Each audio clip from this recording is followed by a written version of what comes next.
آج آپ کے سامنے قرآن مجید قرآن رشید کی سورہ نساء کے متعلق چند باتیں عرض کروں گا۔ قرآن پاک چونکہ انسانیت کی اصلاح اور ہدایت کے لیے نازل کی گئی کتاب ہے، تو اس میں جو اللہ تعالیٰ نے آیات اور صورتیں نازل فرمائی ہیں ان کا ڈائریکٹ تعلق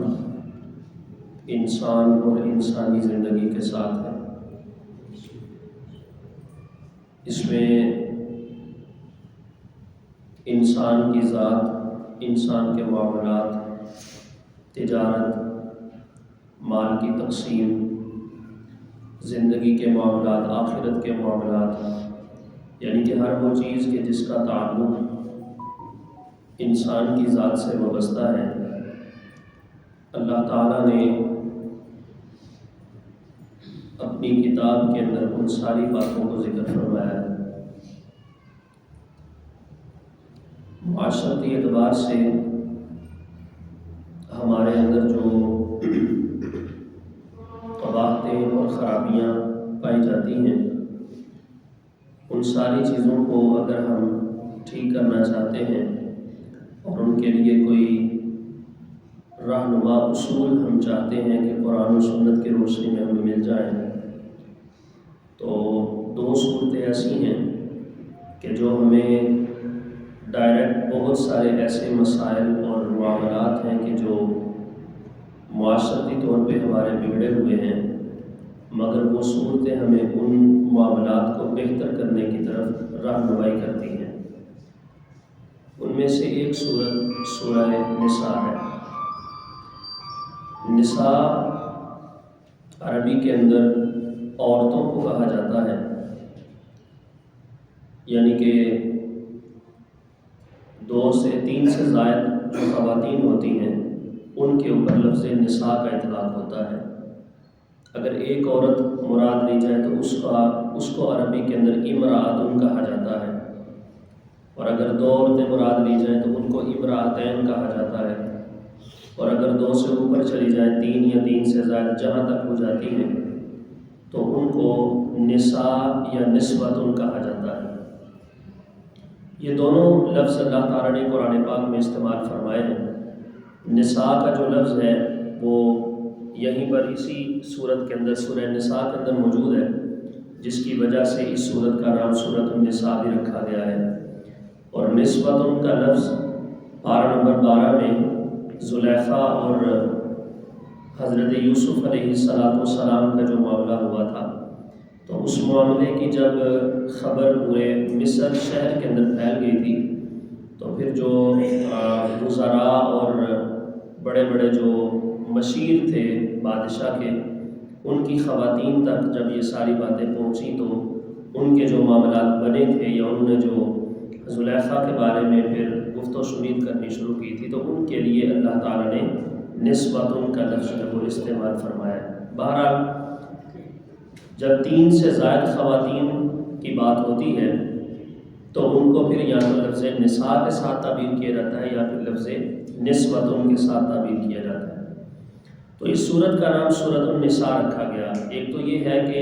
اس سورت کے اندر زیادہ تر احکام خواتین کے بارے میں ہیں، نکاح کے مسائل ہیں، یا خواتین کو جائیداد تقسیم کرنے کے مسائل ہیں، یا خواتین کے حقوق کے حوالے سے مسائل ہیں، ان کے پردے کے حوالے سے مسائل ہیں، پھر ماں کا جو اولاد کے ساتھ تعلق ہوتا ہے اس کے بارے میں باتیں ہیں، پھر باپ کی جو زوجہ ہوتی ہے، زوجہ جو ہوتی ہے بیوی، اس کے جو بچوں کے اوپر حقوق ہوتے ہیں، اس حوالے سے بھی بہت ساری باتیں موجود ہیں۔ انشاءاللہ ہم وقتاً فوقتاً ان کو ذکر کریں گے۔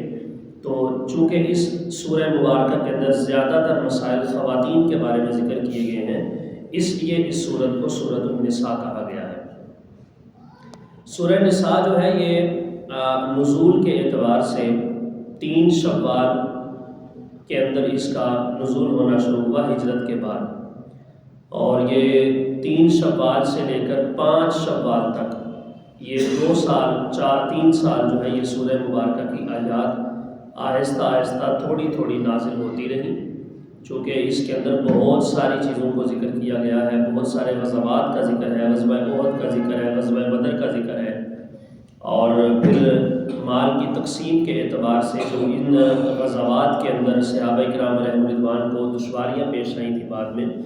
چونکہ کچھ صحابہ کرام شہید ہوئے تھے تو ان کے جو وراثات ہیں، ان کی بیویاں، ان کے بچے، تو ان کے مسائل کے اعتبار سے اس صورت کو نازل کیا گیا۔ تو یہ تقریباً 3 سال کا ایک عرصہ اس صورت کی آیات کو نازل ہوتے ہوتے گزرا ہے، 3 شوال سے لے کر 3 ہجری سے شوال کے مہینے سے لے کر 5 ہجری تک اس صورت کی آیات کا نزول ہوا ہے۔ تو اللہ رب العزت نے اس کے بارے میں ارشاد فرمایا، یا ایھا الناس اتقوا ربکم الذی خلقکم من نفس واحدہ، یا ایھا الناس، اے لوگو، اتقوا ربکم، اپنے رب سے ڈرو، وہ رب کے جس نے تمہیں من نفس واحدہ، خلقکم من نفس واحدہ، ایک جان سے پیدا کیا ہے، جس نے تمہیں ایک جان سے پیدا کیا ہے۔ اس آیت مبارکہ اس ایک لائن میں سب سے قبل لفظ الناس کے حوالے سے 2 قسم کے اقوال مفسرین نے ذکر فرمائے ہیں، کتب تفسیر کے اندر موجود ہیں۔ ایک قول تو یہ ہے کہ قرآن پاک میں جب لفظ ناس کا اطلاق ہوتا ہے یا اس کو بولا جاتا ہے تو اس سے یا تو وہ لوگ مراد ہوتے ہیں کہ جو صرف مکہ والے ہیں، مکہ کے جو لوگ ہیں، یہ اس سے وہ مراد ہے، اور یا ایھا الذین آمنوا سے مدینہ والے لوگ مراد ہیں۔ تو ایک تو قول یہ ہے، یعنی کہ اگر مکہ والوں سے خطاب کیا جائے تو پھر یا ایھا الناس، اور اگر مدینہ والوں سے خطاب کیا جائے تو یا ایھا الذین آمنوا۔ قرآن پاک میں چونکہ انسان کو 2 طرح سے خطاب کیا گیا ہے، ایک یا ایھا الناس اور ایک یا ایھا الذین آمنوا۔ ایک قول تو یہ ہے کہ جب لفظ ناس بولا جائے تو ناس سے مراد اہل مکہ ہوتے ہیں، اور الذین آمنوا اگر بولا جائے تو اس سے مراد اہل مدینہ ہوتے ہیں۔ دوسرا قول اس کے اندر حضرت عبداللہ بن عباس رضی اللہ تعالیٰ عنہ کا ہے، پہلے بھی میں شاید اس بات کو ذکر کر چکا ہوں کہ جب لفظ الناس بولا جاتا ہے تو اس سے مراد تمام تر کفار ہوتے ہیں۔ تو آج کے دور کے اندر بھی جتنے بھی کفار ہیں ان کو خطاب ہے یا ایھا الناس کے ساتھ، اور جب یا ایھا الذین آمنوا بولا جائے تو پھر اس سے مراد ایمان والے ہوتے ہیں۔ تو آج کے دور میں بھی اور قیامت کی صبح تک جتنے بھی ایمان والے تشریف لائیں گے ان سب لوگوں کے لیے یا ایھا الذین آمنوا کا قول اور خطاب آج بھی موجود ہے، کہ آج بھی قرآن ان کو بات کر رہا ہے اور ان کے ساتھ کمیونیکیٹ ہونے کی کوشش کر رہا ہے۔ تو یہ 2 قسم کے اقوال لفظ الناس اور الذین آمنوا کے حوالے سے کتب تفاسیر کے اندر ملتے ہیں۔ اب یہاں پر سوال یہ پیدا ہوتا ہے کہ سورہ مبارکہ جو نساء ہے یہ تو ہجرت کے بعد نازل ہوئی، تو ہجرت کے بعد نبی مکرم صلی اللہ تعالی وسلم مکہ میں تو نہیں تھے، ہجرت تو آقا کریم علیہ السلام نے مکہ سے فرمائی اور مدینہ سے تشریف لے آئے، آپ چونکہ مکہ کے اندر تو نہیں تھے آپ، تو پھر یہاں پہ اللہ تعالیٰ نے یا ایھا الناس کا لفظ کیوں بولا؟ چونکہ بات جب ہو رہی ہے تو مدینہ کے اندر ہو رہی ہے اور مدینہ والوں کے لیے ہو رہی ہے، تو پھر الناس کا لفظ کیوں بولا ہے، الذین آمنوا کا لفظ کیوں نہیں بولا؟ تو اس کی وجہ یہ ہے کہ اس صورت کے اندر وراثت کے مسائل ذکر کیے جا رہے ہیں۔ تو وراثت کے اندر جو ہے آپ اس وقت جب آقا کریم علیہ السلام ابھی تو حضور کو اعلان نبوت فرمائے تقریباً 14-15 سال ہوئے تھے، چونکہ 2 ہجری میں آ کے غزوہ بدر ہوا، تو غزوہ بدر غزوہ احد کے بعد اس صورت کا نزول ہونا شروع ہوا تھا۔ تو ابھی حضور کو اعلان نبوت فرمائے ہوئے 14 سے 15 سال ہوئے تھے، تو 14 سے 15 سالوں کے درمیان پوری کائنات تو مسلمان ہوئی نہیں تھی، سارا جہان تو مسلمان نہیں ہوا تھا، بلکہ مکہ اور مدینہ سے بھی بہت کم لوگ تھے جو مسلمان ہوئے تھے۔ ابھی وہ 1,24,000 تک بھی وہ مطلب جو فگر ہے وہ نہیں پہنچا تھا اہل ایمان کا، تو اکثریت چونکہ غیر مسلمین کی تھی۔ اب نبی کریم علیہ السلام کے ساتھ بدر اور احد کے اندر کچھ ایسے صحابہ کرام بھی شہید ہوئے تھے اور شامل ہوئے تھے کہ جو ابھی شادی شدہ بھی نہیں تھے، اور ان کے اگر شادی شدہ تھے بھی تو ان کے جو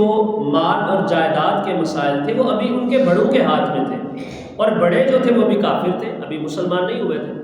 تو چونکہ مال کی جو تقسیم ہے اس کا تعلق اس دور میں ابھی کفار اور مومنین کے درمیان چل رہا تھا،